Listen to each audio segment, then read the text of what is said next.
This is the Vivo T4 Lite 5G. It costs less than 10,000 rupees or $111, but has a very interesting camera that can shoot in RAW, has a massive 6000 mAh battery with tested 13 hours of screen on time, a 6.74-inch large and smooth 90Hz display, and the weirdest part is the AI eraser on this thing is actually better than the latest iPhone 16. So today I will be switching from my pricey iPhone to the Vivo for the next few days, just to find out how much ultra-budget smartphones have to offer to a power user in 2025. Okay, starting with the unboxing, just count the number of extra things that you get in the box. First, you're greeted by the phone, which of course comes with a pre-applied screen protector.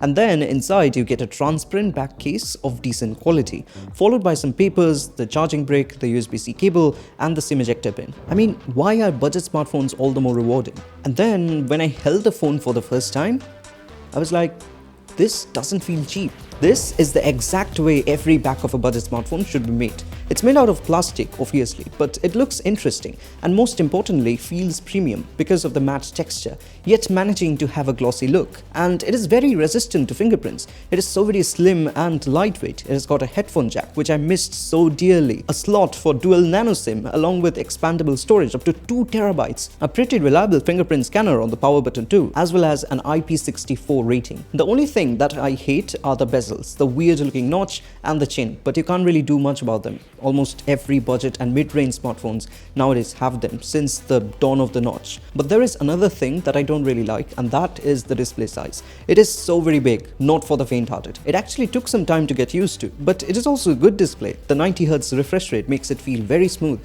The colors contrast is great too for the price. Not as good as an AMOLED display obviously, since this is an IPS LCD display. You can see what the dark areas look like beside an AMOLED screen, but it is only noticeable when you put it beside one. It also got a 1600 by 720p resolution and supports only up to 1440p playback on YouTube. 4K for obvious reason is not supported. The brightness is good too. It has HBM or high brightness mode, whereby it can go up to 1000 nits. It has been pretty cloudy for the past few days, so I never noticed any difficulty while using it outdoors. Today actually it was pretty sunny in the morning, so yeah, there is difficulty when there is bright sunlight. So that is something you need to keep in mind. This thing also has a pretty loud speaker, which is not present at the bottom but on the upper part. And the loudness is primarily because Vivo supports audio boosting on this thing all the way up to 200%. If you're asking about the quality, well, this is an ultra budget smartphone, so the speaker is ultra budget too. This is what it sounds like.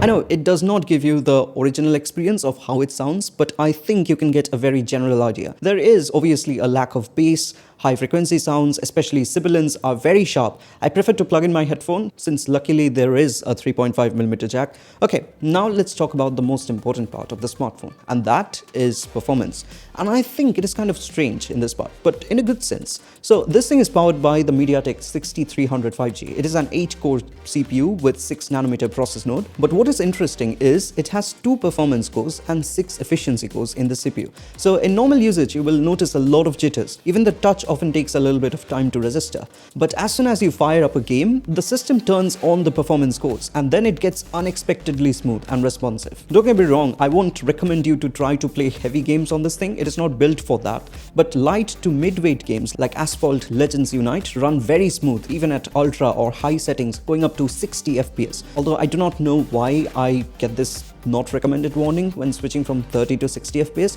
it works just fine.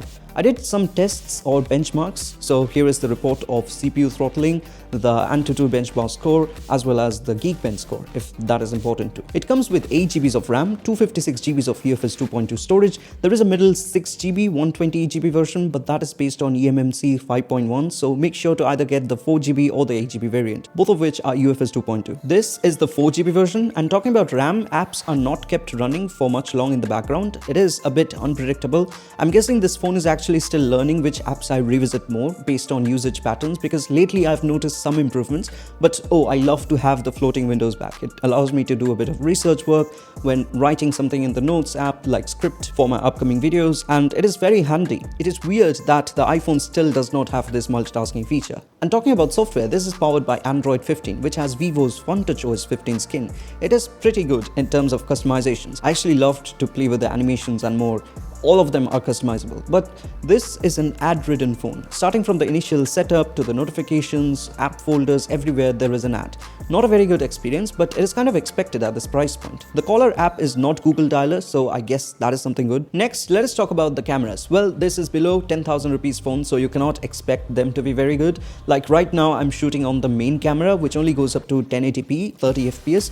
No presence of any stabilization features. Surprisingly, there is also a dedicated slow motion mode, which can actually shoot up to 720p 120 fps. The main camera has a f1.8 aperture, so night shots are surprisingly good. Details are well maintained. There is also a dedicated portrait mode, but no presence of 2x zoom. The edge detection here is decent. I mean, you can see in the pictures that it has almost every time removed a part of my specs, so it's not really great. And the portrait mode also takes a bit of time to shoot photos. So I met this friend outside and I could not take a photo because he was busy fidgeting around. What I personally don't like is the processing on this phone. Even for normal photos, it has a very denoised, oversaturated look. The only way to avoid it is to start shooting in Pro mode and turning on RAW. Now each clicks give you two photos, one with Vivo's processing, another one in RAW. But be mindful, because these images can take up to 25 MBs of storage, and they also reveal the natural flaws of the lens like chromatic aberrations. But I think the flexibility here far outweighs the issues faced. There is a 5 megapixel front camera. Well, this is what it looks like. It supports most of the features like portrait mode, night mode and more. There are video capabilities too, up to 1080p 30 fps. There are also no stabilization options on this one, so this is how it looks when you hold the phone in your hand. But last but not the least, let us also talk about the battery. This is probably the best part of the phone. The 6000 mAh battery can actually squeeze out 13 hours of screen on time. And that includes gaming, performance-intensive tasks like running benchmarks, watching YouTube videos, testing my all-new Noise Buds Marine, and writing the entire script for this video in the Notes app while testing the phone. Oh, it has also got support for 15-watt fast charging, which according to 2025 standards, well, not very fast. So this is the first budget phone review after a long time. Do tell me what you think about this phone if you're willing to purchase it. And thank you so much for watching. If you want, you can support me on Patreon to keep the channel free from brand influence. Vivo actually sent me this phone, but they do not have any input from their side. I will be sending this phone back to Vivo because it is a returnable unit and there was no exchange of any form of payment or money. All opinions are my opinions, and again, Vivo has no input from their side. So that is all for today. Thank you so much for watching. Do like, share and subscribe, and I'll catch you in the next one.